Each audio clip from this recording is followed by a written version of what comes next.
Hello students, daily classes में आपका स्वागत है। राजस्थान चतुर्थ श्रेणी कर्मचारी मॉडल पेपर फर्स्ट आज हम कंप्लीट सॉल्यूशन करने वाले हैं। आज आपके मॉडल पेपर फर्स्ट का निचोड़ होने वाला है। टॉप 20 मॉडल पेपर जो पूरे राजस्थान में भी आपको अवेलेबल है, पूरे राजस्थान में आपको ये बुक मॉडल पेपर आपको अवेलेबल है, आपको मिल जाएंगे। दूसरी बात मैं आपको बता दूं, अगर किसी बच्चे को मॉडल पेपर नहीं मिल रहे तो वो घर बैठे भी मॉडल पेपर मंगवा सकता है, घर बैठे भी उसको मिल जाएंगे। साथ ही आपको डेली क्लासेस की जो राजस्थान चतुर्थ श्रेणी कर्मचारी की एप्लीकेशन है उसमें भी आपको ये 20 मॉडल पेपर मिल रहे हैं। अभी आप उसको में जाकर देखोगे 5 मॉडल पेपर आपको उसमें शो होंगे। बाकी 18 अगस्त को आपको उसमें 10 मॉडल पेपर शो हो जाएंगे। 25 अगस्त तक कंप्लीट 20 के 20 मॉडल पेपर आपको उसमें शो होंगे। कंप्लीट कोर्स मॉडल पेपर सारा सब कुछ आपको आज जन्माष्टमी तक उस पर केवल 299 में सारा सब कुछ आपको मिल रहा है। पीडीएफ फाइल, क्वेश्चन व्वेश्चन सब आपको एग्जाम तक वहां मिलेंगे। तो जिनको भी मॉडल पेपर घर बैठे मंगवाना है, घर बैठे मंगवा सकते हैं, मार्केट से ला सकते हैं। 20 मॉडल पेपर कंप्लीट सॉल्यूशन भी आपका इनका होने वाला है। तो जो आपकी तैयारी होने वाली है, सिलेक्शन वाली तैयारी होने वाली है, शानदार तैयारी होने वाली है। 100% सिलेक्शन होगा ही होगा। इतना सब कुछ अगर आपने कर लिया, क्योंकि जो बच्चा मार्केट से मॉडल पेपर ला रहा है, सॉल्यूशन कर रहा है, उसको यह आइडिया हो जाता है कि हाँ इतना स्कोर मेरा हो रहा है, अब थोड़ा थोड़ा और बढ़ाना है। इसके आसपास के क्वेश्चन से देखेगा, सारा सब कुछ करेगा और उसका स्कोर बढ़ेगा। तो ढंग से इस 20 मॉडल पेपर को आपको करना है, सिलेक्शन ले जाओगे। डेली क्लासेस पर अब आपके चतुर्थ श्रेणी कर्मचारी के लिए वही चीजें करवाई जाएंगी जो आपको श्योर सिलेक्शन दिलवाती हैं। तो चलिए फटाफट हम फुल स्क्रीन पर इन मॉडल पेपर को देखते हैं। पहला प्रश्न है, उपयुक्त शब्द का सही संधि विच्छेद है। देखो, उपयुक्त शब्द हमारे बना है ऊपरी प्लस उक्त से उपयुक्त शब्द बना है। इसमें ध्यान रखना, आप यण संधि है, कौन सी है, यण स्वर संधि इसमें हो जाएगी। जैसे यण स्वर संधि में आपको ऐसे शब्द देखने को मिलेंगे। आप तो एक चीज रट लो जिस संधि में य व र ऐसे शब्द मिलेंगे तो वो यण स्वर संधि है, आप ध्यान रखना। ये 3 शब्द रट लो, य व र, और इन तीनों ही शब्द के पहले आधा शब्द मिलेगा, मतलब यण स्वर संधि है। जैसे आपके एक शब्द आता है स्वच्छ, अब देखो ये वह दिख गया, वह के पहले आधा दिख गया आपको से, तो ये वह शब्द दिखेंगे, उसके पहले आधा शब्द दिखेगा। स्वच्छ हो गया, स्वागत हो गया, अन्वेषण हो गया। तो यण स्वर संधि ऑप्शन फर्स्ट उत्तर होगा। अगला प्रश्न है अपने पास है कि स्वर संधि के कितने भेद होते हैं, आपको बताना है। स्वर संधि के कितने भेद होते हैं? स्वर संधि के तो हमारे 5 भेद होते हैं। कौन कौन से होते हैं? दीर्घ गुण वृद्धि यण अयादि। दीर्घ गुण वृद्धि यण अयादि मतलब दीर्घ स्वर संधि, गुण स्वर संधि, वृद्धि स्वर संधि, यण स्वर संधि, अयादि स्वर संधि। 5 हमारे भेद होते हैं। अगला प्रश्न है प्रश्न संख्या 3, आपकी स्क्रीन के ऊपर फुल स्क्रीन पर आपको दिख रहा है।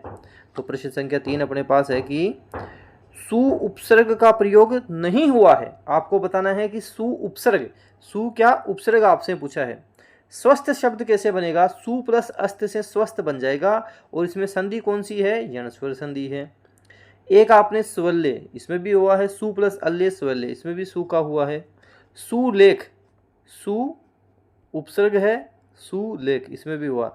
स्वास्थी में नहीं हुआ। स्वास्थी शब्द कैसे बना? स्व प्लस अस्ति स्वास्थी हो गया, इसमें आपके दीर्घ संधि हो जाएगी। स्व प्लस अस्ति स्वास्थी, ए प्लस ए आ बन गया। अगला प्रश्न है आसान सा प्रश्न। देखो एग्जाम में ध्यान रखना, आसान भी आएगा, हार्ड भी आएगा। क्वेश्चन एकदम सिंपल सिंपल भी पूछेंगे, थोड़ा लेवल का भी पूछेंगे, और हमें दोनों ही आने चाहिए। जो धातु या शब्द के अंत में जोड़ा जाता है उसे हम क्या कहते हैं? जो अंत में जोड़ देंगे वो प्रत्यय कहलाता है, और जो शुरू में जोड़ेंगे वो उपसर्ग कहलाता है।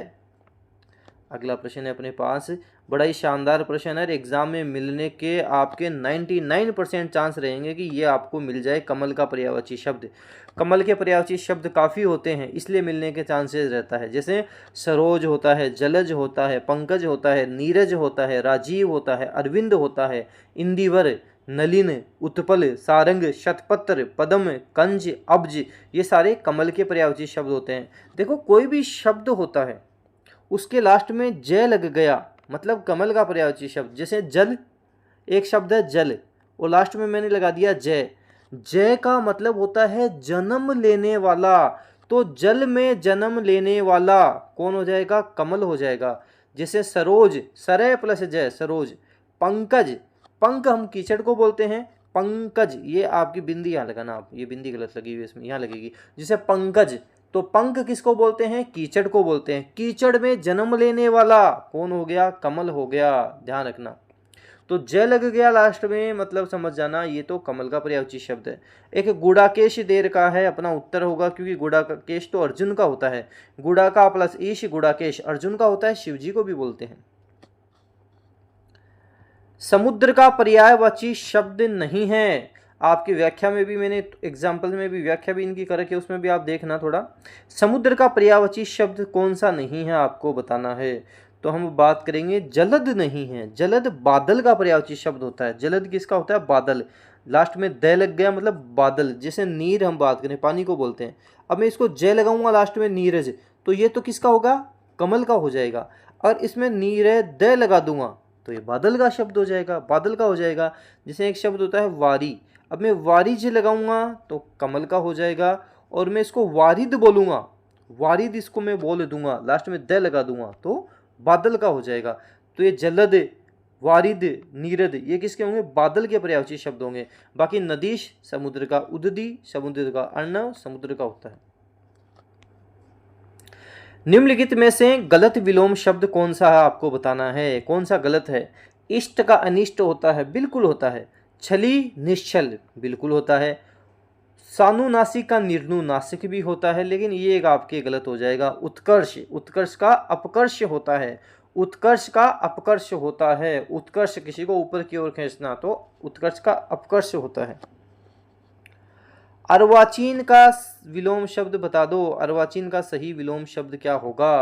अर्वाचीन का हमारे पुराचीन हो जाएगा। पुराचीन या प्राचीन हम बोल सकते हैं। अर्वाचीन नूतन को बोलते हैं, जो नया होता है, तो इसका पुराचीन हो जाएगा।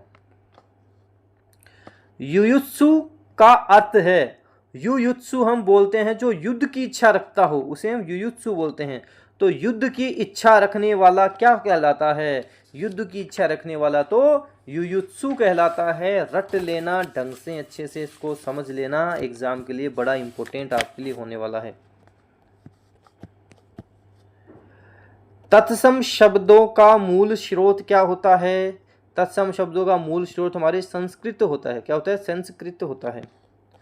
अगला है कि निम्नलिखित में से किस समूह के सभी शब्द व्यक्तिवाचक संज्ञा हैं? व्यक्तिवाचक संज्ञा आपको बताना है, किसके व्यक्तिवाचक संज्ञा है। किस समूह के सभी शब्द व्यक्तिवाचक संज्ञा हैं? देखो, राकेश की हम बात करें, जब मैं बोलूँगा राकेश इधर आना, तो कोई व्यक्ति, विशेष व्यक्ति की बात होगी। बुधवार की बात करूंगा, एक विशेष बात हो रही है। जैसे सरस्वती नदी की मैं बात करूंगा, एक विशेष बात हो रही है। तो जब भी व्यक्तिवाचक संज्ञा इन सब में हो जाएगी, ध्यान रखना, बड़ा ही आसान है। संज्ञा करवा भी चुका हूँ आपको, क्वेश्चंस भी करवा चुका हूँ, आप ऐप में जाके देख सकते हैं। दोनों ले लेते हैं एक साथ, दोनों स्क्रीन पर आ जाएंगे। संज्ञा के स्थान पर प्रयुक्त होने वाले शब्द क्या कहलाते हैं? देखो, मैं आपको बार बार एक चीज बता रहा हूँ, आसान प्रश्न भी आएंगे, हार्ड भी आएंगे। आसान में चूक मत जाना। गलती क्या करते हैं कि आसान को छोड़ देते हैं। चूकना नहीं है, सब पढ़ना अपने को। तो संज्ञा के स्थान पर प्रयुक्त होने वाले शब्दों को तो हम सर्वनाम कहते हैं। मदन काली पतलून पहनकर खेलने आया में विशेषण है, एडजेक्टिव है। कौन सा एडजेक्टिव है बताओ? मदन, मदन क्या हो जाती है? मदन हमारी संज्ञा हो जाती है। मदन किसी व्यक्ति का नाम है मदन, तो व्यक्तिवाचक संज्ञा हो जाती है। काली पतलून, अब पतलून कैसी है?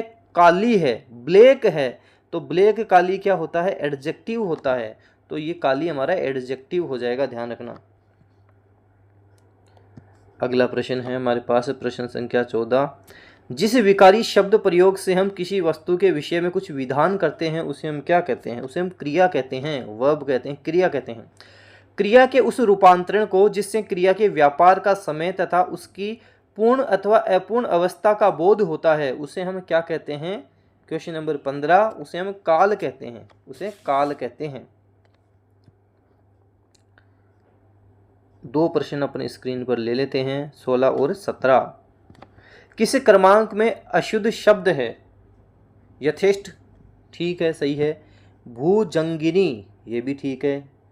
लघुतर भी ठीक है, लघु प्लस उत्तर से लघुतर बन गया, बड़ी आएगी इसमें ऊ की मात्रा। प्रदर्शिनी ये शब्द गलत हो जाएगा। ये कैसे लिखते हैं? प्रदर्शनी, इसको बोलते हैं प्रदर्शनी, ऐसे इस तरह से लिखा जाएगा प्रदर्शनी। ये र है ऊपर की तरफ, ये र आप यहाँ रख के देखो द के बाद में, इसको बोलेंगे कैसे, प्रदर्शनी बोलते हैं। तो इस तरह से शुद्ध शब्द आएगा। अगला है कि निम्न में से मात्रा संबंधी अशुद्धि हैं। सरोजिनी परफेक्ट है, गृहिणी परफेक्ट है, अहिल्या भी परफेक्ट है। ये अहिल्या ही होता है, ध्यान रखना, रट लेना, एग्जाम वालों का फेवरेट है अहिल्या। तो और प्रदर्शनी ये अभी आपने देखा, तो ये अपना उत्तर भी हो जाएगा, आंसर भी हो जाएगा। प्रश्न संख्या 18 है, किस क्रम में लोकोक्ति नहीं है। देखो लोकोक्ति की हम बात करें, लोकोक्ति क्या होती है। लोकोक्ति एक पूर्ण वाक्य होती है, कंप्लीट सेंटेंस होती है, और मुहावरा वाक्यांश होता है, केवल वाक्यांश होता है। तो इसमें हम बात करेंगे चींटी के पर निकलना, ऐसे बोलते हैं ना आजकल, तो चींटी के भी पर निकल आए हैं। जैसे कोई छोटा सा आदमी और बात बड़ी बड़ी करता है, तो क्या बोलते हैं कि आजकल तो चींटी के भी पर निकल आए हैं। वैसे लोकोक्ति, कहावतें, मुहावरे, ये मैंने आपको एप्लीकेशन में करवा रखी हैं, वहाँ जाकर आप देख सकते हो, कम समय में समझ सकते हो, टाइम आपका बचेगा। 19 और 20 देखते हैं। इनमें से कौन सा पत्र कार्यालय पत्र में शामिल नहीं है। कार्यालय आदेश तो शामिल है, परिपत्र भी शामिल है, अधिसूचना भी शामिल होती है, निमंत्रण पत्र शामिल नहीं होता। तो ये अपना आंसर हो जाएगा निमंत्रण पत्र। निम्नलिखित में से किस शब्द का अर्थ डेपुटेशन से संबद्ध नहीं है। डेपुटेशन नियुक्ति हो सकती है, प्रतिनियुक्ति भी हो सकती है, स्थानापत्र भी हो सकता है, अनुमोदन नहीं होता। ऑप्शन है द, अनुमोदन। चलो इंग्लिश के दोनों एक साथ ले लेते हैं। He his watch while he was travelling, क्या आएगा बताओ। उसने क्या किया, जब वो ट्रेवलिंग कर रहा था तो इसने अपनी घड़ी को खो दी। तो ये क्या जा रहा है, पास्ट में जा रहा है सेंटेंस, तो ही लॉस्ट हो जाएगा, लॉस्ट हो जाएगा। ही लॉस्ट हिज वॉच, उसने क्या खो दिया था, घड़ी खो दी थी। कब खोई थी, वाइल ही वॉज ट्रेवलिंग, जब वो ट्रेवलिंग कर रहा था। तो ही लॉस्ट हो जाएगा। Every one of the girls to ride a bike, every one, इसको पकड़ लो आप, every one, every one of, neither of, either of, one of, noun plural verb singular, noun plural verb singular. Every one दिख जाए आपको, इसके बाद में ऑफ दिख जाए, वन ऑफ दिख जाए, इनके बाद में क्या होता है, हम बात करें नाउन प्लूरल आएगा, वर्ब सिंगुलर आएगा। तो वर्ब सिंगुलर कहाँ है, ये रहा, SES लग रहा है, मतलब सिंगुलर है। Every one of the girls loves to ride a bike हो जाएगा। कई बार मैंने बताया भी आपके, जैसे वन ऑफ आ जाता, ONE, one of, one of के बाद में नाउन तो प्लूरल आएगी, वर्ब सिंगुलर आएगी, ये ध्यान रखना आप। दे प्रोक्लेम्ड हिम किंग, अब आपको क्या करना है, इसको पैसिव में चेंज करना है, साफ साफ दिख रहा है, ऑप्शन से पता लग रहा है। दे प्रोक्लेम्ड हिम किंग, तो क्या हो जाएगा, पैसिव की बात करेंगे, ये हम सेंटेंस की बात करेंगे, पास्ट सिंपल में ये है। तो हमारा सेंटेंस बनेगा he was proclaimed king bye them, he was लग जाएगा यहाँ पर, प्रोक्लेम्ड किंग बाय देम हो जाएगा। Do you know her, change in passive voice, passive में आपको चेंज करना है। देखो पैसिव के कुछ नियम रट लो, ध्यान से समझ लो, बड़ा आसान हो जाएगा सोल्व करना। जब भी आप किसी चीज़ को पैसिव में चेंज करोगे, पैसिव बनाओगे, तो एक चीज़ तो ढंग से रट लेना। एक ऑप्शन तो आपका सीधा उड़ने वाला है, क्या, वर्ब की हमेशा थर्ड फॉर्म आपको देखनी है। जहाँ भी वर्ब की थर्ड फॉर्म नहीं दिखे उसको उड़ा देना, जैसे डू यू, डज शी, ये उड़ा दो। पैसिव में चेंज करना है, अगर थर्ड फॉर्म ही नहीं है तो साफ साफ उड़ा देना, क्योंकि हमेशा थर्ड फॉर्म ही आएगी, आपको ध्यान रखना। और जहाँ डू डज दिख जाए तो चेंज किस में करोगे, इज MR में चेंज करोगे, और वर्ब की थर्ड फॉर्म तो आएगी। तो डू डज दिख जाएगा, वहाँ पर आप इज MR में आपको चेंज कर देना है, इज MR आपको लगा देना है। ऐसे ही इस ऑप्शन को भी आप उड़ा सकते हो, क्योंकि आपको मैंने बता दिया इज MR दिखेगा। केवल दो ऑप्शन अपने पास बचे हैं। अब हम देखते हैं डू यू नो हर, तो इसका क्या बनेगा, do you know her.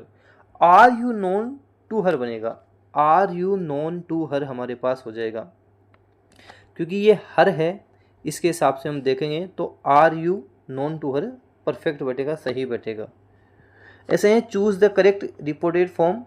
Could you pass the sugar please, she said, उसने क्या कहा, could you pass the sugar please, she said. तो इसमें हम बात करेंगे उसने क्या किया है, उसने हमसे रिक्वेस्ट की है। तो रिक्वेस्ट की हम बात करेंगे तो केवल इसमें इस फर्स्ट में ही रिक्वेस्ट दे रखा है। She requested me to pass the sugar, she requested me to pass the sugar, बिल्कुल परफेक्ट हमारे पास बैठेगा क्योंकि यहाँ पे कुड का यूज हुआ है। अगला है हमारे पास everyone knows him, change to negative interrogative.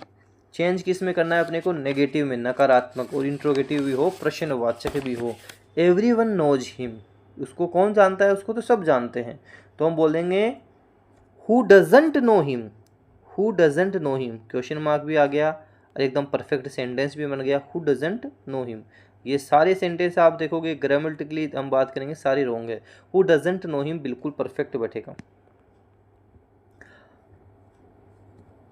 I don't have money with me, I don't have money की बात करेंगे तो मनी क्या होती है, मैनी नहीं होती, लिटिल नहीं होती, फ्यू नहीं होगा, मच हो जाएगा। I don't have much money with me. Rajesh is better off that to for this job, Rajesh क्या है, बढ़िया है, बेटर है, गुड बेटर बेस्ट आपको पता ही है।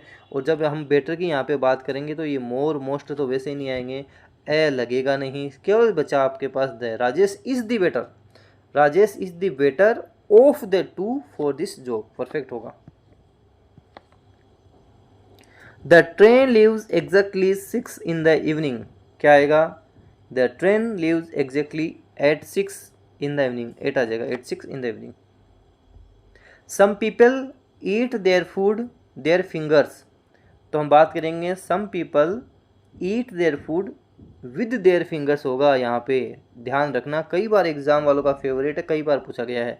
Some people eat their food with their fingers हो जाएगा। ये जो बच्चा 20 मॉडल पेपर कर जाएगा, ढंग से इनको रट जाएगा, मैं बता दूं सिलेक्शन वो लेकर ही जाएगा, उसका सिलेक्शन नहीं रुकने वाला है। अगला देखते हैं, ये लो दोनों आ गए अपनी स्क्रीन पर। This is the of the two proposals, अब ये दो प्रपोजल में क्या है, दो की हम यहाँ पर बात हो रही है, तो हम बात करेंगे गुडर कुछ होता नहीं है, बेस्टेस कुछ होता नहीं है, बेस्टर कुछ होता नहीं है, तो बेस्ट होगा, good better best, good better best. तो दिस इज द बेस्ट, ऐसे बोलते हैं ना, दिस इज द बेस्ट, तो this is the best of the two proposals हो जाएगा। Neither he nor I were there, neither he nor I were there, क्या mistake है, क्या गलती है बताओ, क्या आपको ये आई वर गलत नहीं लग रहा। आई वर कहाँ आता है, जब हम कुछ कल्पना कर रहे होते हैं। If I were prime minister of India, अगर मैं भारत का प्रधानमंत्री होता हूँ, तो यहाँ पे कोई कल्पना थोड़ी हो रही है। तो neither he nor I was there होना चाहिए, तो ऑप्शन से देखो, neither he nor I was there perfect होगा। बड़ा सा सिंपल सा सवाल है कि वह दौड़ रही है, बता दो क्या होगा, वह दौड़ रही है। शी इज रनिंग हो जाएगा, शी इज रनिंग, वह दौड़ रही है, प्रेजेंट कंटिन्यूअस टेंस हो जाएगा। ऑथोराइज के लिए हिंदी पारिभाषिक शब्द कौन सा है, ऑथोराइज करना, प्राधिकार देना, प्राधिकार देना। अगला है कि उल्लंघन करते हुए, ट्रांसलेट इन इंग्लिश क्या होगा, उल्लंघन करते हुए, इन कॉन्ट्रवेंशन ऑफ हो जाएगा।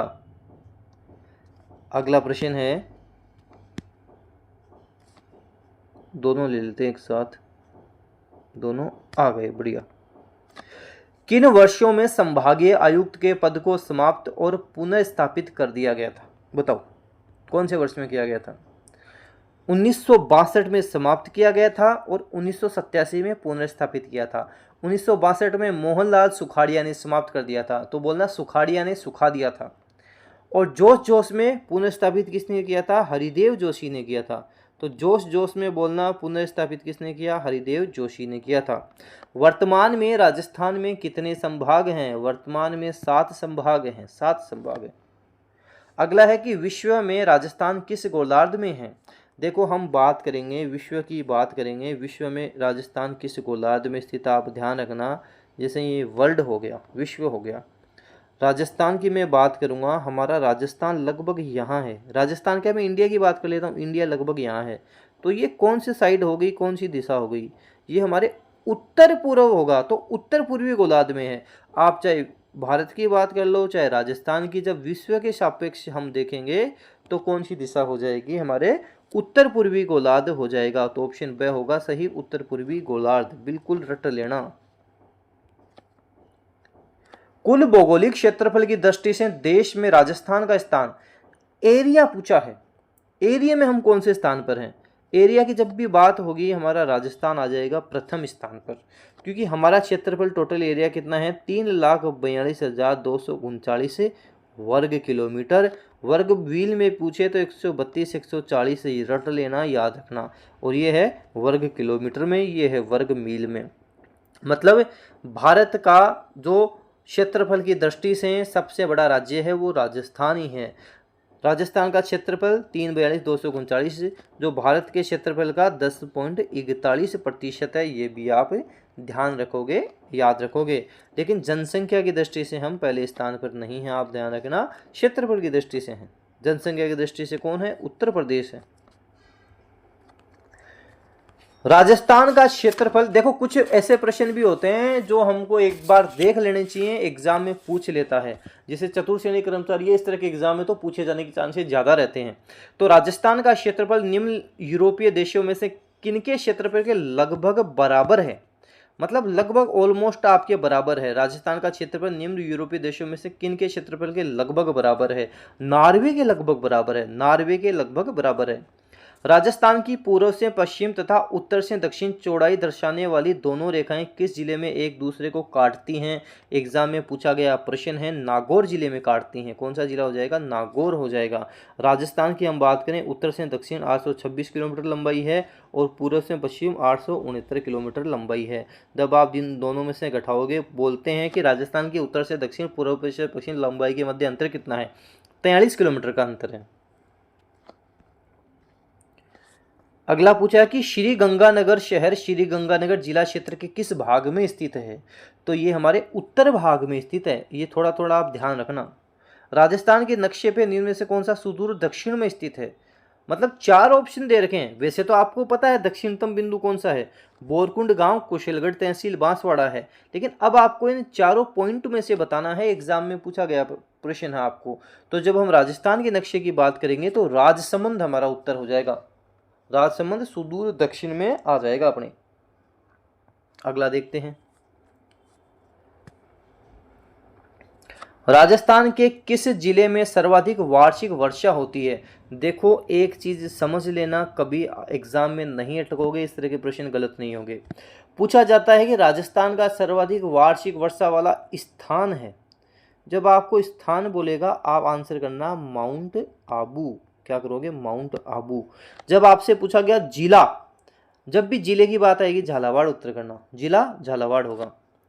अगला है कि निम्न में से कौन सा जिला मुख्यालय राजस्थान की अंतरराष्ट्रीय सीमा रेखा से भौगोलिक रूप से सबसे दूर पर स्थित है। तो हम बात करेंगे बीकानेर अपना उत्तर होगा, बीकानेर अपना उत्तर होगा। वैसे हम अंतर्राष्ट्रीय सीमा रेखा की बात करें, हम केवल एक ही देश के साथ अंतर्राष्ट्रीय सीमा बनाते हैं। वो कौन सा देश है, पाकिस्तान वो देश हो जाएगा। 1070 किलोमीटर की अंतर्राष्ट्रीय सीमा जिससे हम बनाते हैं, रेड क्लिफ रेखा के नाम से भी जिसे हम जानते हैं पाकिस्तान के बारे में, आप ये ध्यान रखना। राजस्थान के जिस जिले की सीमा अंतरराज्यीय व अंतरराष्ट्रीय दोनों है, कौन सा जिला है वो, श्री गंगानगर जिला है। अंतरराष्ट्रीय सीमा भी बनाता है ये किसके साथ, पाकिस्तान के साथ, और अंतरराज्यीय सीमा भी बनाता है, पंजाब पकड़ लेना। अच्छा एक जिला और है ऐसा ही एक जिला और भी है, कौन सा है वो, बाड़मेर जिला है जो पाकिस्तान के साथ अंतर्राष्ट्रीय सीमा बनाता है हमारा, और हमारा गुजरात की तरफ ये पड़ता है, ध्यान रखना। राजस्थान व की सीमा पर भवानी मंडी रेलवे स्टेशन स्थित है। तो राजस्थान और मध्य प्रदेश की सीमा पर है, राजस्थान मध्य प्रदेश की सीमा पर भवानी मंडी रेलवे स्टेशन स्थित है। कर्क रेखा राजस्थान के किन जिलों से होकर गुजरती है। कर्क रेखा डूंगरपुर को छूती हुई बांसवाड़ा के बिल्कुल मध्य से गुजरती है। कर्क रेखा की राजस्थान में कुल लंबाई 26 किलोमीटर है। ये दोनों डिटेल ध्यान रखना, कर्क रेखा के बारे में पूछी जाती है। कर्क रेखा निम्न में से राज्य के किस जिले से होकर गुजरनी है। तो हम बात करेंगे बांसवाड़ा हो जाएगा, बांसवाड़ा हमारे राजस्थान का दक्षिणतम बिंदु भी है। बोरकुंड गांव कुशलगढ़ तहसील बांसवाड़ा आपको ध्यान रखना है।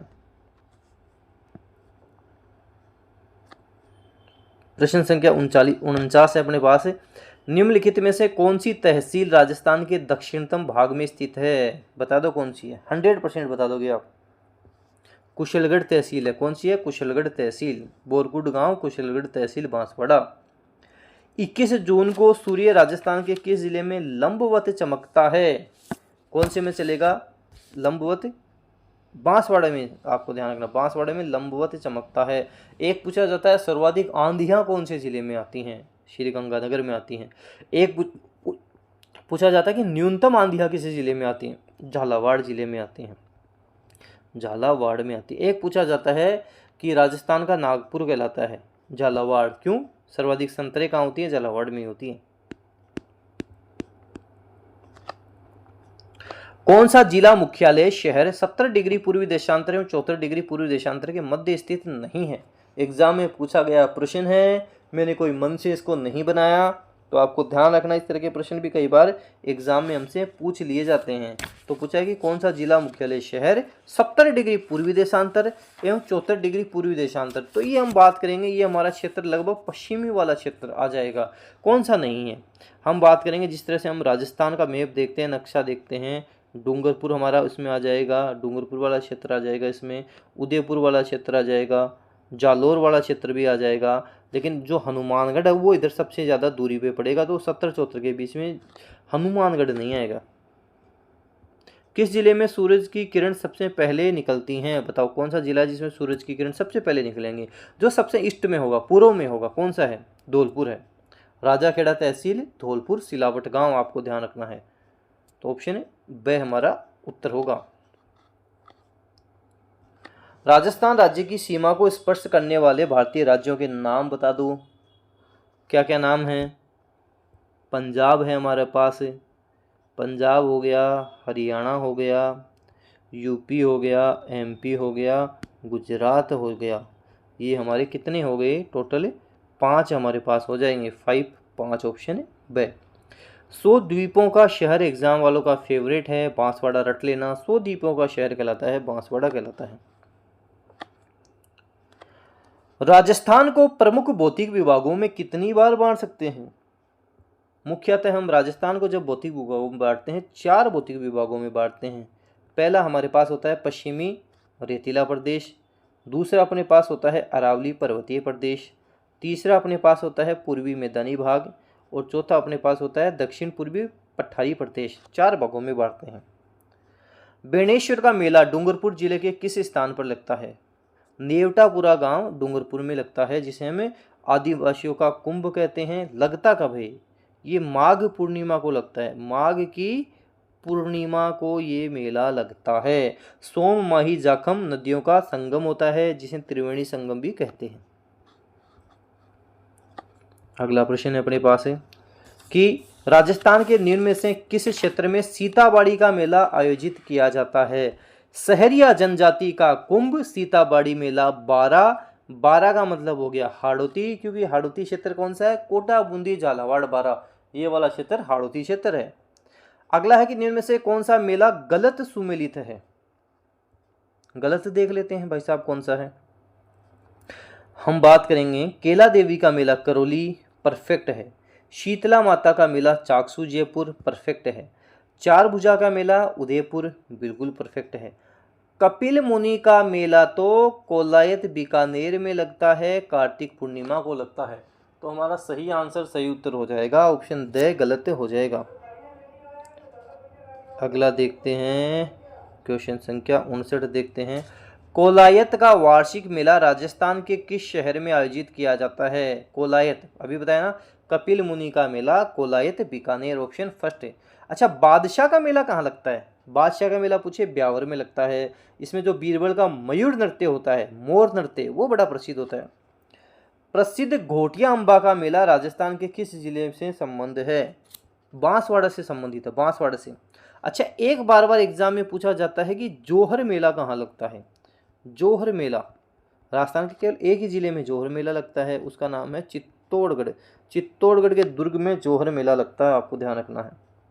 अगला देखते हैं, कल्याण जी का मेला आयोजित होता है। कल्याण जी का मेला डिग्गी में होता है, डिग्गी, डिग्गी कल्याण जी, मालपुरा टोंक कहाँ पड़ता है, मालपुरा टोंक में पड़ता है, ध्यान रखना। ये कल्याण जी हैं, इन्हें जिंदा पीर भी कहा जाता है, ध्यान रखना, जिंदा पीर भी नहीं कहते हैं। राष्ट्रीय दशहरा मेला का आयोजन किस जिले में किया जाता है, कोटा में किया जाता है। दशहरा का मेला कहाँ का प्रसिद्ध है, कोटा का प्रसिद्ध है। शुरुआत कब हुई, शुरुआत कोटा के महाराव माधो सिंह द्वारा की गई थी। और ध्यान रखना, इस जो दशहरा मेला है, इस दिन लीलटांस पक्षी दर्शन शुभ माना जाता है। एक पक्षी होता है लीलटांस, लीलटांस, इस पक्षी दर्शन शुभ माना जाता है। दधीमती माता का मेला निम्न में से किस जिले में आयोजित किया जाता है। दधीमती माता का मेला गोठ मांगरोद नागौर में आयोजित किया जाता है। तो नागौर का प्रसिद्ध है दधीमती माता का मेला, आपको ध्यान रखना है।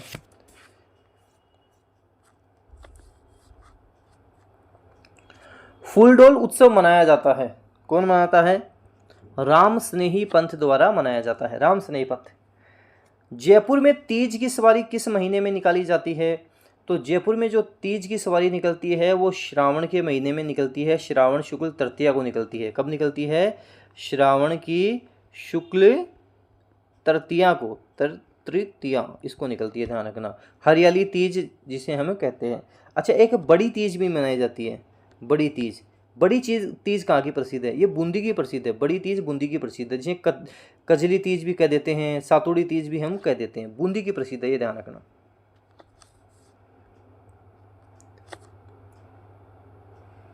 निम्न में से राजस्थान का कौन सा जिला कानन मेला से संबंधित है। कानन मेला से कौन सा संबंधित है, बालोतरा संबंधित है। भील समुदाय द्वारा मुख्यतः मनाया जाता है और इसमें गैर नृत्य जो होता है वो आकर्षण का केंद्र होता है। कौन सा नृत्य, गैर नृत्य, गैर नृत्य आकर्षण का केंद्र होता है।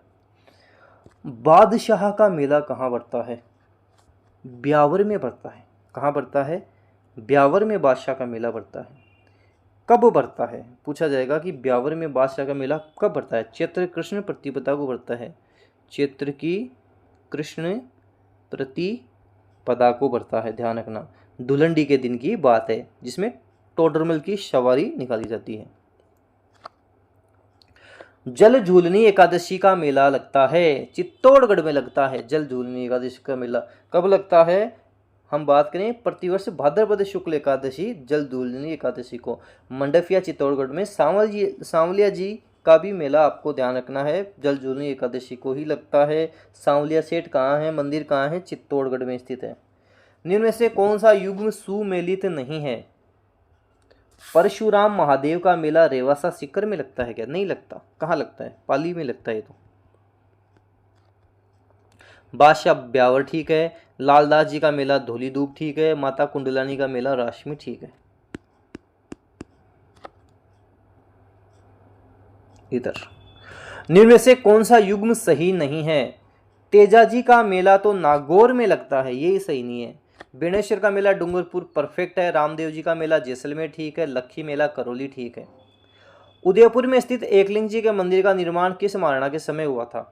उदयपुर में जो एकलिंग जी का मंदिर बना हुआ है बप्पा रावल के समय बनाया गया था, ध्यान रखना। एकलिंग जी का मंदिर कहाँ है, कैलाशपुरी गांव नागदा उदयपुर में बप्पा रावल के समय बना था, आपको ध्यान रखना। ये राणा लाखा दिख रहा है, ये आपको याद रखना है, लक्की आदमी था। क्यों, जावर उदयपुर में इसके समय चांदी की खान निकल गई। एक बंजारे ने उदयपुर में पिछोला झील का निर्माण करवा दिया था, ये भी ध्यान रखना।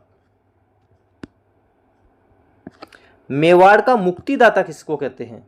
मेवाड़ का मुक्तिदाता राणा हमीर कहलाता है। राणा हमीर मेवाड़ का मुक्तिदाता कहलाता है, आप ध्यान रखना। महाराणा कुंभा द्वारा रचित ग्रंथ संगीत राज कितने रत्न कोश में विभक्त है। 5 रत्न कोश में विभक्त है। 5 कौन से हैं, एक तो पाठ्य रत्न कोश हो जाएगा, पाठ्य के बाद में गीत हो जाएगा, रस हो जाएगा, नृत्य हो जाएगा, वाद्य हो जाएगा। तो पाठ्य रत्न कोश, गीत रत्न कोश, रस रत्न कोश, नृत्य रत्न कोश, वाद्य रत्न कोश ध्यान रखना है। खानमा में बाबर के विरुद्ध सांगा की सहायता के लिए किसके नेतृत्व में मारवाड़ी सेना, मारवाड़ से कौन आया था, राव मालदेव आया था। राव मालदेव खानवा का युद्ध हुआ कब था? 17 मार्च 1527, 17 मार्च 1527 को रूपवास तहसील भरतपुर गंभीर नदी के किनारे ये युद्ध हुआ था। किसके मध्य हुआ था ये? राणा, हम बात करें राणा सांगा इसमें था, राणा सांगा, और हम सामने से बात करें बाबर था, राणा सांगा और बाबर के मध्य युद्ध हुआ था, ध्यान रखना। अकबर ने चित्तौड़ के दुर्ग पर अधिकार कब किया था? अकबर ने चित्तौड़ कब जीता था, अधिकार कब किया था? 25 फरवरी 1568 ईस्वी को किया था। 25 फरवरी 1568 ईस्वी को अकबर ने चित्तौड़ के दुर्ग पर अधिकार कर लिया था, ध्यान रखना। भारतीय संविधान के विकास की प्रक्रिया का प्रारंभिक चरण कौन सा है? इसका प्रारंभिक चरण है अपना रेगुलेटिंग एक्ट 1773। तो जब पूछा जाए कि भारतीय संविधान के विकास की प्रक्रिया का प्रारंभिक स्टार्टिंग कौन सा है, अपना phase, starting phase regulating act 1773 होगा। एलिजा इम्पे का संबंध किस क्षेत्र से था? एग्जाम में पूछा गया प्रश्न है, न्यायिक क्षेत्र से था, न्यायिक क्षेत्र। किस अधिनियम के द्वारा बोर्ड ऑफ कंट्रोल की स्थापना की गई थी? ये पिट्स इंडिया एक्ट 1784 था, जिसके द्वारा बोर्ड ऑफ कंट्रोल की स्थापना की गई थी, पिट्स इंडिया एक्ट 1784।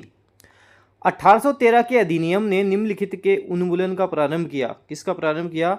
भारत के साथ व्यापार पर कंपनी का एकाधिकार, भारत के साथ व्यापार पर कंपनी का एकाधिकार, ऑप्शन फर्स्ट सही होगा। किस एक्ट के अंतर्गत शिक्षा को राज्य की जिम्मेदारी घोषित किया गया और शैक्षिक उद्देश्यों के लिए 1 लाख रुपए की राशि तय की गई? तो हम बात करेंगे ये एक्ट 1813 हो जाएगा। किस एक्ट के अंतर्गत शिक्षा को राज्य की जिम्मेदारी घोषित किया गया? एक्ट 1813, आपको ध्यान रखना। अगला प्रश्न है प्रश्न संख्या 81। किस अधिनियम द्वारा चीन के साथ ईस्ट इंडिया कंपनी का एकाधिकार व्यापार बंद कर दिया गया था? तो हम बात करेंगे, ये हो जाएगा हमारा 1833 का अधिनियम, 1833 का एक्ट अधिनियम हो जाएगा। किस अधिनियम द्वारा गवर्नर जनरल की परिषद में प्रथम बार एक विधि सदस्य होने का प्रावधान किया गया था? ये 1833 का चार्टर अधिनियम ही है, 1833 का चार्टर अधिनियम, ऑप्शन बी अपना उत्तर होगा। कौन गवर्नर जनरल की परिषद में प्रथम विधि का सदस्य था? कौन था? लॉर्ड मेकाले था, लॉर्ड मेकाले। निम्नलिखित में से किस एक एक्ट द्वारा बंगाल के गवर्नर जनरल को भारत के गवर्नर जनरल के रूप में अभिहित किया गया था? कौन था ये? 1833 का चार्टर एक्ट आपको रट लेना है। ब्रिटिश भारत में भारतीय सिविल सेवा परीक्षा के माध्यम से भर्ती का प्रावधान किस एक्ट के द्वारा किया गया था? यह चार्टर अधिनियम 1853 के तहत किया गया था, चार्टर अधिनियम 1853 आपको ध्यान रखना है। अगला है प्रश्न संख्या 86, 87। निम्न में से कौन सा रासायनिक परिवर्तन का उदाहरण है?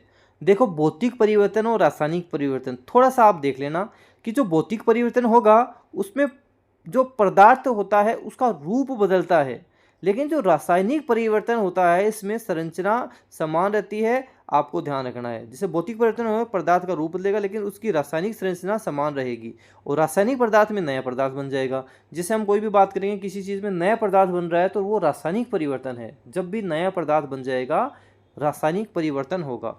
तो इसमें देखो ऑप्शन ब में देखो, सब्जियों को पकाने पर उनका मुलायम हो जाना, जब अवस्था रूप बदल गई तो वो हमारा रासायनिक परिवर्तन होगा। अब नमक का पानी में घुलना, कोई नया पदार्थ थोड़ी बन रहा है, नमक पानी में घुल गया, कोई नया पदार्थ नहीं बन रहा है, इसलिए भौतिक परिवर्तन है। सानी हुई मिट्टी का सूखने पर भंगूर हो जाना, ये हमारा भौतिक परिवर्तन हो जाएगा।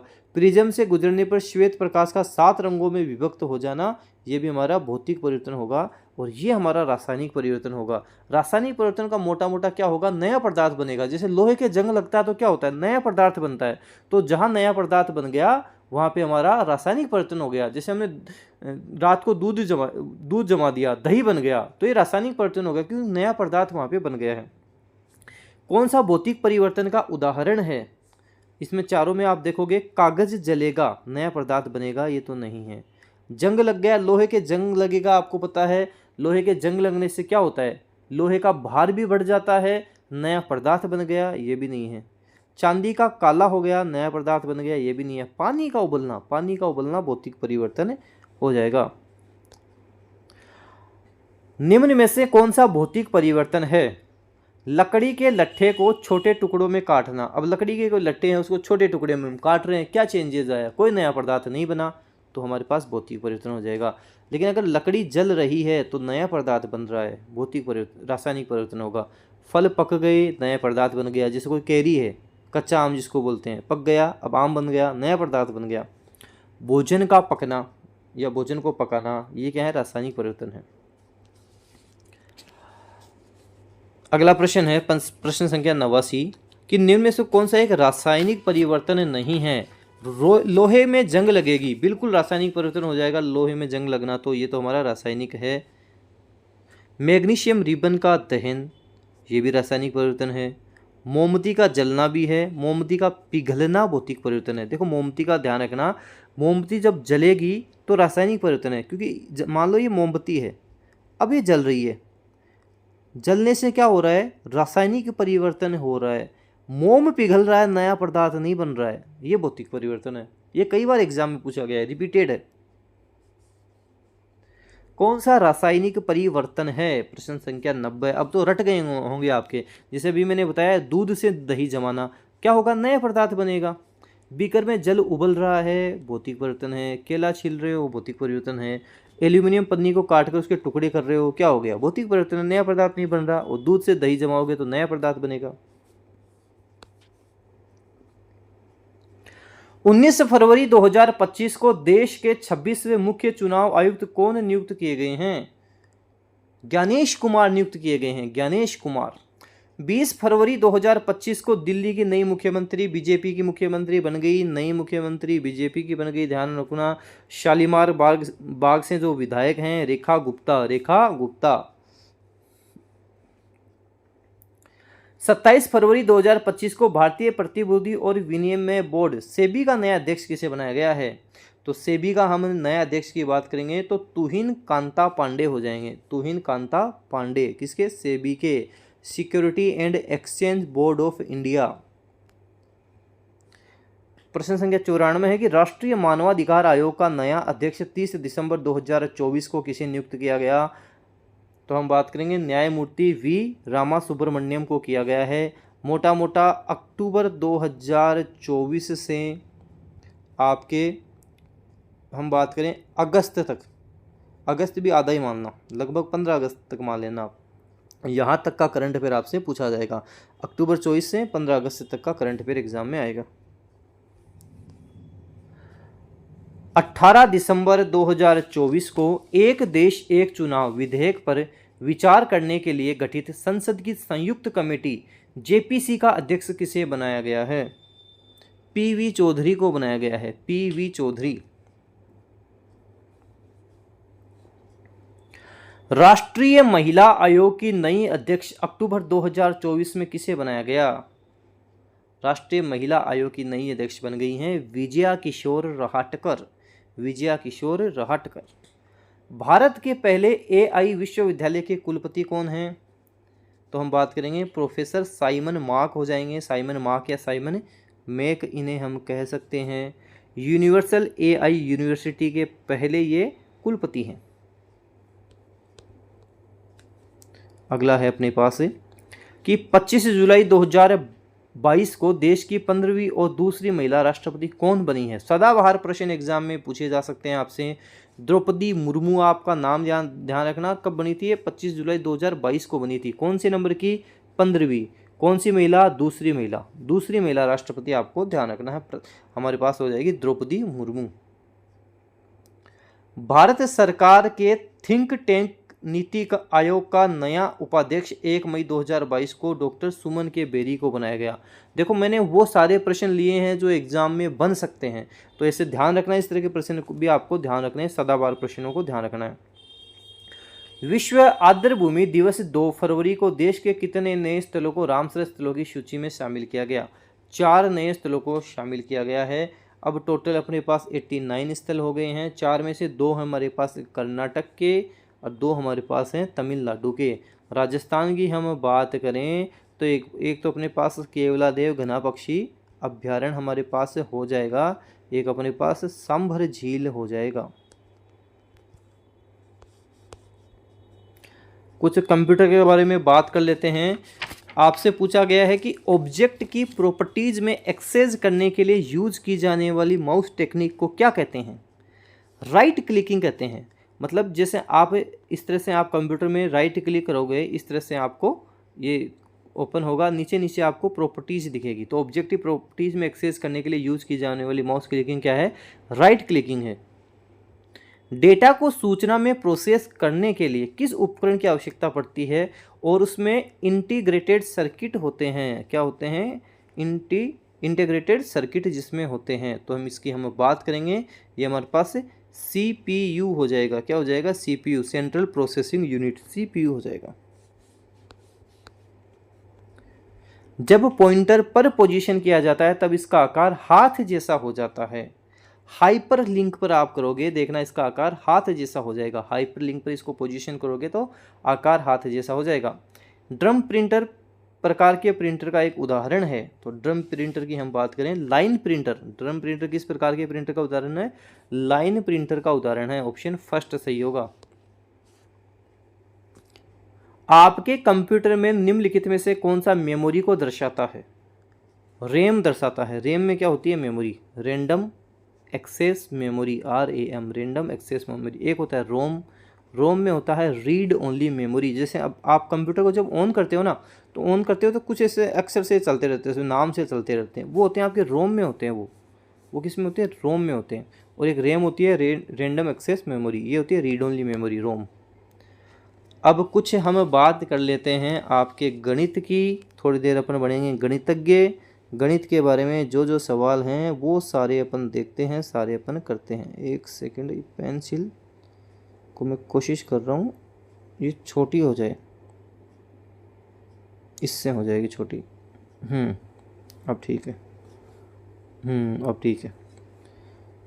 चक्रवृद्धि ब्याज पर जमा की गई 12,000 रुपये की राशि 5 वर्षों बाद दुगनी हो जाती है।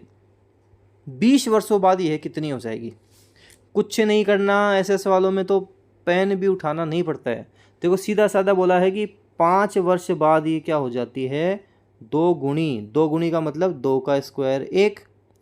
पूछा है 20 वर्षों बाद ये कितनी हो जाएगी?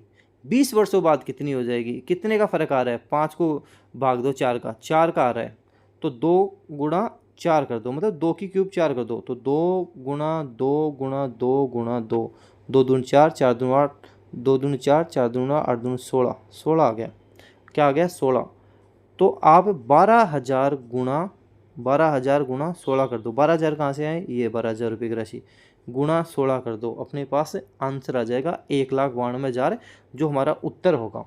चलो एक एग्जाम्पल और देके बताता हूँ। जैसे आपको बोल रहा है कि चक्रवृद्धि ब्याज पर जमा की गई 12,000 रुपये की राशि 5 वर्ष बाद दुगुनी हो जाती है। आपसे बोला 15 वर्षों बाद ये कितनी हो जाएगी? तो क्या करना, यहाँ पे लिखना कि 5 वर्ष बाद हो जाएगी 2 गुणी। तो 15 वर्ष बाद ये कितनी हो जाएगी? कितने का भाग दो? 5 × 15, 3 बार, तो 3 बार लिख दो। 2 गुणा 2 गुणा 2, 2 दूनी 4, 4 दूनी 8। ठीक है, तो इसमें 8 से आपको गुणा कर देना है। 12,000 गुणा 8, तो कितना आंसर आ जाएगा? 96,000 उत्तर आ जाएगा। इस तरह के सवाल हल होते हैं, सोल्व होते हैं। पेन भी उठाना नहीं पड़ेगा, ट्रिक से शानदार तरीके से हो जाते हैं। 16,000 का 5% वार्षिक दर से 1 वर्ष का चक्रवृद्धि ब्याज ज्ञात कीजिए जब ब्याज प्रति 6 माही हो। देखो एक चीज़ आप रट लो, जब भी 6 माही आपको ब्याज की दर दे रखी है, ऐसे बोले ना ब्याज प्रति 6 माही हो, तो ये समय को तो कर देना आप डबल। समय को क्या कर दोगे? डबल। समय को तो कर देना गुणा 2, ठीक है, और ये ब्याज इसको कर देना आधा, दर है उसको आधा कर देना। तो 5% को तो कर देना 2.5%, 1 वर्ष को कर देना 2। चक्रवृद्धि ब्याज का फॉर्मूला अपने पास मूलधन गुणा 1 + दर बटा 100 का समय माइनस मूलधन, ये अपने पास फॉर्मूला है। तो कुछ नहीं करना, इसको मैंने जब 2.5 कर दिया और इसको 2 वर्ष कर दिया, तो अपने पास क्या आएगा? मूलधन कितना है? 16,000। 16,000 गुणा, मैं बोल रहा हूँ 1 + दर बटे 100, तो 102.5 बटा 100। कुछ समझ में नहीं आया तो कमेंट कर देना। गुणा एक बार और करूँगा, 102.5 बटा 100। एक बार और क्यों किया? क्योंकि इसको अपने डबल कर दिया, 2 कर दिया, माइनस 16,000, ये तो होगा ना। तो इसको आप जब सोल्व करोगे, इसको जैसे काट दोगे, ये 1 0 बच जाएगा। इस तरह से आप इसको सॉल्यूशन करोगे, 810 आपके आंसर आ जाएगा, उत्तर हो जाएगा। देखो एक तरीका तो अपने पास ये होता है, और एक सीधा साधा तरीका होता है, कोई दिमाग नहीं लगाना, कुछ नहीं करना, सीधा साधा आपको देखना है। मैंने बोला इसको तो आप कर दो 2.5, 2.5% कर दो, और इसको 2 कर दो। ये मैंने बोला कितने रुपए हैं, 16,000 रुपये अपने पास हैं, ठीक है। अब आपको 16,000 रुपये का 2.5% निकालना है, 2 साल का निकालना है। बहुत आसान है, बड़ा आसान है, कुछ नहीं करना। देखो 16,000 रुपये अपने आप में 100% होता है। लास्ट की ये जीरो छिपा दो, आप ये वाला जीरो हटा दो, इसको छुपा दो। ये क्या हो गया अपने आप में 10% हो गया। अब ये वाला जीरो भी हटा दो। 160 अपने आप में क्या हो गया, 1% हो गया। जब 160 1% है तो 2% कितना होगा, 2% 320 होगा। और 2.5% तो आधा और निकालना है, तो आधा कितना होगा, जब 16 हम बात करेंगे, ये 160 1% है तो आधा 80 हो जाएगा। तो 400 रुपये तो हमारे पास फर्स्ट बार आ जाएगा 1 साल का। दूसरी साल का निकालेंगे तो हम इसका 400 का 2.5% निकालना है अपने को। 400 का 2.5% कितना हो जाएगा अपने पास, हम बात करेंगे 10% हो गया 40, 1% हो गया 4, तो हमारे पास 2.5% हो गया, 4 दूनी 8, 2 10, 10। तो ये मैं इतना स्लो इसलिए कि आपके समझ में आ रहा है, बाकी बहुत फास्ट में हो जाएगा। तो 10 रुपये तो ये हो जाएंगे, और 400 रुपये जो अपन ने पहले निकाले थे वो हो जाएंगे, 410 रुपये हो जाएंगे। तो 410 और 400 कितने होते हैं, 810 रुपये होते हैं। ट्रिक से भी आप आसानी से निकाल सकते हो।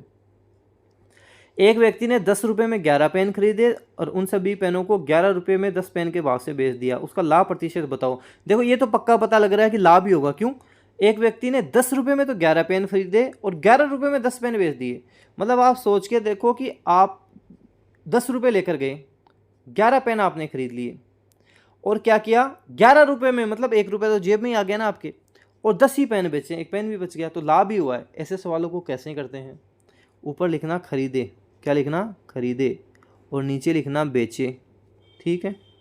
यहाँ लिखना 10 रुपये में कितने खरीदे, 11 पेन खरीदे। नीचे लिखना 11 रुपये में कितने बेचे, 10 पेन बेचे, ठीक है। इसको इससे गुणा करना, खरीदे कितना हो जाएगा 100, इसको इससे गुणा करना, 11 गुणा 11 121। तो खरीदे तो कितने, ये, बेचे कितने, ये, कितने का फ़ायदा हो गया, 21% का आपके सीधा सीधा फ़ायदा हो जाएगा। जब इसको कैलकुलेशन करोगे 21% का लाभ हो जाएगा। एक वस्तु 10% के लाभ से विक्रय मूल्य 330 रुपये पर बेची जाती है, उस वस्तु का क्रय मूल्य कितना है। मतलब 10% लाभ हो गया, 330 में बेच दी, पेन भी उठाना नहीं पड़ेगा। सीधा सीधा क्या बोल रहा है कि 10% लाभ हुआ 330 रुपये में बेचने पर, खरीदी कितने में थी वो वस्तु, तो मैं ऑप्शन उठाऊंगा, सीधा आंसर आएगा। जैसे कोई भी ऑप्शन उठाता हूँ मैं, जैसे आप ये 360 तो उठा ही नहीं सकते हो क्योंकि इतने में तो वो बिकी नहीं है आपके। जैसे ये वाला ऑप्शन है, ये 2 ही ऑप्शन इसमें सूट होंगे क्योंकि 330 में तो वो बेची जाती है, 10% का लाभ भी होता है। जैसे मैंने उठाया 300 रुपये, मैंने मान लिया कि वो 300 में खरीदी गई, सीधा साधा आंसर दिख रहा है आपको। बोला 10% लाभ, लास्ट का एक जीरो छुपा लो, 300 का 10% कितना होता है 30, तो 330 में बेच दी, 300 में खरीदी, 330 में बेच दी, सीधा सीधा आंसर आ रहा है। ऑप्शन देखते ही आंसर पता लग जाएगा। 15:19 के अनुपात के दोनों पदों में से कौन सी संख्या घटानी चाहिए जिससे अनुपात 3:4 हो जाए। मतलब आपको कोई संख्या घटानी है, x से हम घटा देंगे, अनुपात 3:4 लाना है। जैसे 15 माइनस एक्स बट्टा 19 माइनस एक्स, कितना घटा देंगे x, और अपना क्या हो जाए 3:4 हो जाए, 3/4 हो जाए। तो इसको क्रॉस मल्टीप्लाई कर लो, क्या आ जाएगा 60 माइनस 4x बराबर 57 माइनस 3x। इसको आगे सोल्व करोगे तो अपने पास में x की वैल्यू क्या आ जाएगी, x बराबर 3 आ जाएगा, x बराबर 3 आ जाएगा, 3 आंसर हो जाएगा। बड़ा सिंपल सवाल है, और इसी तरह के सवाल आपसे एग्जाम में पूछे जाएंगे, तो घबराने की बात नहीं है। मैथ तो ऐसी आने वाली है आपके पूरे में से पूरे करके आने वाली सी। यदि 3 संख्या 3:2:5 के अनुपात में हो और उनके वर्गों का योग 1862 हो तो दूसरी संख्या क्या होगी। 3 संख्याएं हैं, ये तीनों संख्याएं आप मान लो कि ये तीनों संख्याएं हैं 3:2:5 के अनुपात में हैं और वर्गों का योग 1862 है। तो मैं ऐसे मान लेता हूं कि 3 का स्क्वायर प्लस 2 का स्क्वायर प्लस 5 का स्क्वायर, ठीक है। इसका स्क्वायर कितना होता है, 3 का स्क्वायर 9 होता है, 2 का स्क्वायर 4, 5 का स्क्वायर 25 होता है। तो कितना हो गया टोटल 38 मेरे पास उत्तर आएगा। तो ये क्या बोल रहा है 38 कितना है 38 बराबर 1862 है। ठीक है 38 बराबर अपने पास क्या हो जाएगा 1862। ठीक है तो आप इसमें 1862 भाग दो 38 का अपने पास आएगा 49। ये बोल रहा है कि उनके वर्गों का योग 1862 है। जब भी पूछे वर्गों का योग तो इसको रूट कर देना, उल्टा करना है अपने को। तो आंसर अपने पास आएगा 7। क्या आएगा 7। अब आप 7 2 3 2 5 इससे मल्टीप्लाई कर लो। जैसे पहली संख्या क्या होगी 7 3 21, दूसरी संख्या क्या होगी 7 दूनी 14, तीसरी संख्या क्या होगी 7 1 35। ये संख्याएं होंगी वो, और इनके वर्गों का योग करके देख लेना। जैसे 21 का स्क्वायर 441 होता है, 14 का 196 होता है, 35 का 1225 होता है, टोटल कितना आएगा 1862 ही आएगा। तो सीधा साधा करना क्या है, यदि तीन संख्या 3:2:5 के अनुपात में हो और उनके वर्गों का योग 1862 हो तो दूसरी संख्या क्या होगी। ऐसे सवाल हैं तो इन तीनों को संख्या मान लेना, इनका वर्ग कर देना, वर्ग करके जो ये 1862 है इसमें डिवाइड करना। डिवाइड करने के बाद जैसे जो आपके आंसर आएगा उसका रूट कर देना। आप वर्ग जब भी पूछे तो रूट करना है, अपने को उल्टा करना है, आंसर आपके सामने आ जाएगा। हरि को एक परीक्षा में उत्तीर्ण होने के लिए 36% अंक प्राप्त करने थे। उसने 24% अंक प्राप्त किए तथा 9 अंकों से अनुत्तीर्ण रहा। पूर्णांक ज्ञात कीजिए। प्राप्त तो करने थे 36%, प्राप्त कर पाया 24%। कितने परसेंट कम प्राप्त कर पाया 12%। और कितने से 9 अंकों से वो अनुत्तीर्ण हो गया। सीधा साधा ये तो बता ही रखा है कि 12% कितना है 9 अंक है। 12% क्या है 9 अंक है। ये इसने सीधा साधा बोल रखा है। ऑप्शन में जाओ, बोला कि पूर्णांक ज्ञात कीजिए, टोटल नंबर कितने हैं वो ज्ञात करने हैं। जैसे मेरे पास फर्स्ट ऑप्शन देख रखा है इसमें 75। आप 75 का 12% निकालो कितना आता है। अगर हमारे पास 75 का 12% 9 आ रहा है तो हमारा आंसर आ जाएगा, सीधा साधा आ जाएगा। 75 का हम 12% निकालते हैं तो इसका 75 का 7.5 तो कितना होता है, 75 का 7.5 अपने पास हो जाएगा 10%, 7.5 हो जाएगा 10%। ठीक है और आगे चल के आप इसको निकालोगे, गुणा कर देना 0.75 गुणा 2, 12% निकालना है तो ये हो गया 1.5। ठीक है तो 7.5 और 1.5 हम बात करें 7.5 8.5 9, कितना आएगा 9। तो ऑप्शन से ही परफेक्ट हो जाएगा, सही हो जाएगा। मतलब मुश्किल से आपको एक या ज़्यादा से ज़्यादा 2 ऑप्शन देखने पड़ेंगे, उत्तर बैठ जाएगा। तो अपने पास पूर्णांक क्या है 75 है। हरि को एक परीक्षा में उत्तीर्ण होने के लिए 36 अंक प्राप्त करने थे। ठीक है उसने 24 अंक प्राप्त किए, 9 अंकों से उत्तीर्ण हो गया। बिल्कुल आप देख लेना, यही आंसर बैठेगा, निकाल के देख लेना। किसी संख्या के 65% है, उसी संख्या के 35% का अंतर 22.20 है, तो उस संख्या का 50% क्या है। मतलब आप ये देखो कि 65 और 35 कितना आता है 30, लेस करो 30 आता है। ठीक है अब ये बोल रहा है कि अंतर कितना है 22.20 है। उस संख्या का आपने को निकालना है 50% निकालना है। इस संख्या का 50% कितना है, ये एग्जाम में इसमें पूछा गया कि 50% कितना है। तो मैं मान लेता हूँ कि कोई भी संख्या इसमें से मैं ले लेता हूँ, कोई भी आप संख्या ले लो, 65 ही ले लो आप। 65 का मतलब क्या है, ये 50% है। पूरी संख्या तो 130 होगी, अगर आप इसको डबल करोगे 65 को डबल करोगे 130, पूरी संख्या तो वो है। तो बोला कि किसी संख्या के 65% उस संख्या के 35% का अंतर 22.20 है। 65 और 35 का लेस करो कितना होता है 30%। तो 30% उस संख्या का कितना आना चाहिए 22.20। अगर इसका 30% 22.20 आ रहा है तो हमारा उत्तर होगा। इसका 30% में निकाल के देखूँ 13 3 39, ये तो बहुत ज़्यादा जा रहा है, आगे जा रहा है, ये नहीं होगा अपने पास। क्यों 13 3 39 है, 22.20 नहीं होगा, ये उत्तर नहीं होगा। अगली संख्या है 37। अगर मैं 37 का डबल करूँ 74, मान लेता हूँ कि वो संख्या 74 है। 74 का मैं 30% निकाल के देखता हूँ, 74 का 30% निकाल के देखता हूँ।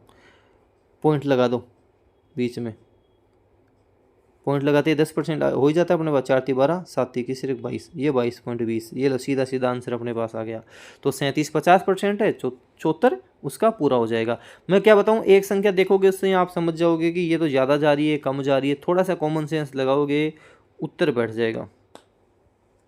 8 संख्याओं का औसत 99 है। सबसे बड़ी संख्या दूसरी सबसे बड़ी संख्या से 18 अधिक है। यदि इन दोनों संख्याओं को हटा दिया जाए तो शेष संख्याओं का औसत 87 है। सबसे बड़ी संख्या का मान 8 संख्याओं का औसत 99 है, तो टोटल कितना होगा 8 गुणा 99 बराबर 792 अपना टोटल होगा। बोल रहा है कि यदि 2 संख्याएं हटा दें तो 6 संख्याओं का औसत 87 है। 87 गुणा 6 संख्याओं को टोटल अपने पास आ जाएगा 522। 2 संख्याएं अपने पास टोटल में है 270, मतलब टोटल जो 2 संख्या है ना उनका टोटल 270 है। बोल रहा है कि सबसे बड़ी संख्या दूसरी सबसे बड़ी संख्या से 18 अधिक है। मतलब एक तो बड़ी संख्या, एक उससे कम बड़ी, ये 2 बड़ी संख्या है। जो पहली जो सबसे बड़ी है वो दूसरी से कितना फर्क आ रहा है, 18 का डिफरेंस आ रहा है। तो 270 तो टोटल आएगा अपने पास। पूछा सबसे बड़ी संख्या का मान, मैं मान लेता हूँ कि 126 वो सबसे बड़ी संख्या है, 126। अब 126 से सबसे बड़ी संख्या है तो दूसरी संख्या कितनी होगी? दूसरी संख्या 18 लेस कर दो, 18 लेस कर दो, कितना 108, कितना 8 से 14, 2 1 3 1 234। आंसर कितना आना चाहिए? 270। ये तो नहीं है, मतलब थोड़ी तो वो संख्या इससे ज़्यादा ही होगी। अगला 144 पे निकाल के देखो, 144 पे हम ट्राई मारते हैं। जैसे 144 पे मैं ट्राई मारता हूँ तो अपने पास बैठेगा, मान लिया मैंने कि वो संख्या है 144, क्या है 144, तो दूसरी संख्या 18 घटा दो, कितना बैठेगा? इसमें से 18 घटा दो, 34 24 26, 26 बैठेगा 126। इन दोनों का टोटल करो, 270 आ रहा है, मतलब 144 वो संख्या हो जाएगी। ये तो मैं धीरे बता रहा हूँ आपको, इसलिए टाइम लग रहा है। बाकी तो ये सवाल आप करने बैठोगे तो 1 मिनट भी नहीं लगेगी, 30 सेकंड के आसपास सोल्व हो जाएगा। निम्नलिखित में से कौन सा 21 और 55 के बीच सभी अभाज्य संख्याओं का औसत है? 21 और 55 के बीच अभाज्य संख्या कितनी आती है? देखो 1 से 100 तक अभाज्य संख्या है, वो तो आप याद रख लोगे तो फायदे में रहोगे। एग्जाम में बार बार ये पूछे जाते हैं तो इनको रट लेना, याद रखना, फायदे में रहोगे, एक साथ आपका आंसर निकल आएगा। ये लो, ये सारी 21 से 55 के बीच में अभाज्य संख्याएं हैं। 1 2 3 4 5 6 7 8 अभाज्य संख्याएं हैं। इनका टोटल हो गया 304 डिवाइडेड बाई 8, 38 अपना उत्तर आ जाएगा। 1 से 100 तक की अभाज्य संख्या रट लेना, याद कर लेना, फायदे में रहोगे। हरि, राम और श्याम एक व्यापार प्रारंभ करते हैं। ठीक है, बहुत बढ़िया। कौन कौन व्यापार प्रारंभ करते हैं? एक तो हरि कर देता है, एक राम कर देता है, एक श्याम। ठीक है, जिसमें प्रत्येक 10,000 रुपये का निवेश करता है। ठीक है, 10,000 रुपये का निवेश करवा देते हैं। 5 माह बाद हरि अपने 5,000 रुपये वापस ले लेता है, मतलब 5 महीने तक ये रखता है इसको। 10,000 गुणा 5 50,000 हो गए। अगला बोल रहा राम 4,000 रुपये वापस ले लेता है, तो राम भी 10,000 गुणा 5, ये भी इतना ही रखता है। और मगर श्याम 6,000 और लगा देता है, मतलब इसने भी 10,000 5 महीने तक तो रखे, फिर इसने भी 6,000 और लगा दिए। अब इसके 7 महीने के कितने रुपये हो गए? 5,000 हो गए, क्योंकि 5,000 निकाल लिए थे। इसके 6,000 गुणा 7 हो जाएगा, क्यों? इसने 4,000 निकाल दिए थे और इसने ज़्यादा लगा दिए, तो इसका 16,000 गुणा 7 हो जाएगा। ठीक है, अब इन सब का आप टोटल करोगे तो आपके पास आ जाएगा 85,000, इसका आ जाएगा 92,000 और इसका आ जाएगा अपने पास 1,62,000। ये अपने पास आ जाएगा। ठीक है, 85,000, 92,000 और 1,62,000 अपने पास आ जाएगा। अब इनको अपन और छोटा करते हैं, इनको और शॉर्ट करते हैं। 85 अनुपात, इनको शॉर्ट करेंगे तो 85 अनुपात 92 अनुपात 162 आएगा, ये अपने पास आएगा। पूछा है वर्ष के अंत में 33,900 रुपये के लाभ में राम का कितना लाभ है? राम का लाभ बताना, ये है अपने पास राम। तो जिसका भी लाभ निकालना हो उसको ऊपर रखेंगे, तो 33,900 गुणा 92 बट्टा 339, 339 क्या है? इन तीनों का टोटल है। 339 से 339 गया, 100 आ गया, 92 100 हो जाएगा अपने आंसर, 92 100 उत्तर हो जाएगा। टाइम नहीं लगेगा, ये तो मैं आपको बता रहा हूँ इसलिए टाइम लग रहा है, बाकी टाइम नहीं लगेगा ऐसे सवाल में। सचिन, अनिल और अंकुर ने एक व्यापार में क्रमशः 26,400, 27,600, 28,800 रुपये लगाए। वर्ष के अंत में 69,000 रुपये के कुल लाभ में अंकुर का लाभ बताओ। देखो इसको मैं वैसे पहले ही छोटा लिख लेता हूँ, इसको तो लिख लेता हूँ मैं 264, इसको लिख लेता हूँ 276, इसको 288, लास्ट के 2 जीरो हटा दिए मैंने। ठीक है, और छोटा करूँगा मैं इसको 88, 92, 96 और करूँगा तो 22, 23 और 24, ये अनुपात आ जाएगा। पूछा है कि वर्ष के अंत में 69,000 के लाभ में अंकुर का लाभ बताओ। अंकुर दूसरे नंबर का है, 23 वाला है, तो 69,000 गुणा 23 बट्टा इन तीनों का टोटल कितना है, 69 है। 69 से 69 कटेगा 0 0, ये अपने पास आंसर आ जाएगा। कौन सा नंबर का क्वेश्चन था ये, सॉरी 24 है ये। अंकुर कौन सा वाला है, अंकुर ये लास्ट वाला है, 24 वाला है, तो 24,000 आंसर आ जाएगा इसका। सीधा साधा सिंपल सवाल है। यदि 80 गायें घास के 30 गट्ठरों को 9 दिनों में खा लेती हैं तो 120 गायें घास के 150 गट्ठरों को कितने दिनों में खा लेंगी। जो मजदूर वाले आप सवाल करते हो ना, सेम वही सवाल है, कोई ज़्यादा इसमें डिफरेंस नहीं। जो मजदूर वाले अपन सवाल करते हैं वही सवाल है, सीधा साधा अपने पास है। 80 गायें, ठीक है, 30 गट्ठरों को 9 दिन में खा लेती हैं। 120 गायें, ठीक है, 150 गट्ठरों को कितने दिनों में x अपने को करना है। इसमें अपने मल्टीप्लाई कैसे करते हैं, इस तरह से जिग जैग मल्टीप्लाई करते हैं। 80 150 9 को करेंगे और इधर 120 30 x को करेंगे, इस तरह से मल्टीप्लाई करने हैं। जिग जैग में आपको मल्टीप्लाई करना है। 80 150 9 और इधर 120 30 x आपको मल्टीप्लाई करना है। तो आप करोगे 80 गुणा 150 गुणा 9, आपके पास कितना आएगा 108,000, इकाई दहाई सैकड़ा हज़ार दशहरा लाख, 1,08,000 रुपये आ गए, ठीक है। 120 गुणा 30 गुणा x आपके पास बराबर आ जाएगा 3600x, ठीक है, 3600x आ जाएगा। इसमें भाग दो, 36 1 36, 36 दूनी 72, 36 108, 30 अपने पास उत्तर आ जाएगा। इसी तरह करना इन सवाल को, कम टाइम में होगा। सीकर बस स्टैंड से प्रत्येक 40 मिनट पर नई जयपुर के लिए एक बस रवाना होती है। मतलब 40 मिनट बाद में हर बस जाएगी। आप जाओगे बस स्टैंड पर, भाई जी बस कितनी बजे जाएगी, 40 मिनट बाद हर बस जाती है। जयपुर के लिए 40 मिनट बाद बस जाती है। कंडक्टर बोलता है कि 10 मिनट पहले एक बस चली गई, आप पहुँचे और आपको बोला अरे भाई साहब 10 मिनट पहले तो बस चली गई, और आप क्या बोलोगे, अच्छा मैं 10 मिनट लेट हो गया। अगली बस 9:45 पर जाएगी। अब ध्यान देना, अगली बस कितनी बजे जाएगी, 9:45 पर। इसका मतलब पहली बस कितनी बजे गई थी, 9:05 पर। अगली बस कब जाएगी, 9:45 पर। यही हुआ ना, मतलब 9:45 पर अगली बस जाएगी। इससे पहले जो बस गई थी 40 घटा दो, 40 मिनट में तो जाती है बस। 9:05 आया अपने पास, 9:05 पर 9:05 पर बस गई थी, अगली 9:45 पर जाएगी। आप जब उससे पूछने गए थे तो वो बोला कि 10 मिनट पहले बस तो चली गई है भाई साहब, तो आप तो 10 मिनट लेट हो गए थे ना, आप तो 9:15 पर पहुंचे थे ना, 9:15 पर। बताइए कि यात्री को यह जानकारी कंडक्टर ने कब दी थी, 9:15 पर जानकारी दी थी। अगला सवाल है कि यदि 3 संख्याओं का अनुपात 4:5:6 है, इनका लघुत्तम समापत्य मतलब एलसीएम 3600 है, तो इन संख्याओं का एचसीएम आपको निकालना है।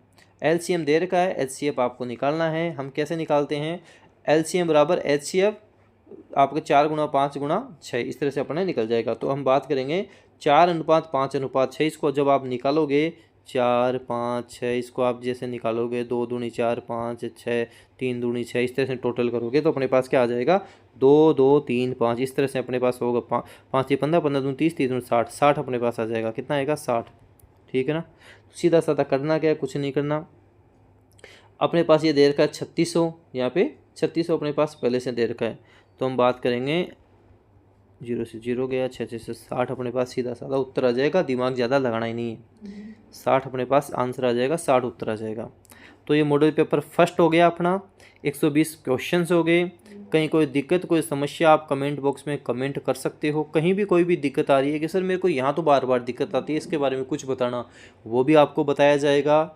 वीडियो को जितना उसके आपको शेयर कर देना, सब तक आपको पहुंचा देना है कि डेली क्लासेस पर आप 20 मॉडल पेपर देखो। मार्केट में भी ये मॉडल पेपर आपको अवेलेबल हैं, पूरे आपको राजस्थान में मॉडल पेपर मिल रहे हैं। धन्यवाद।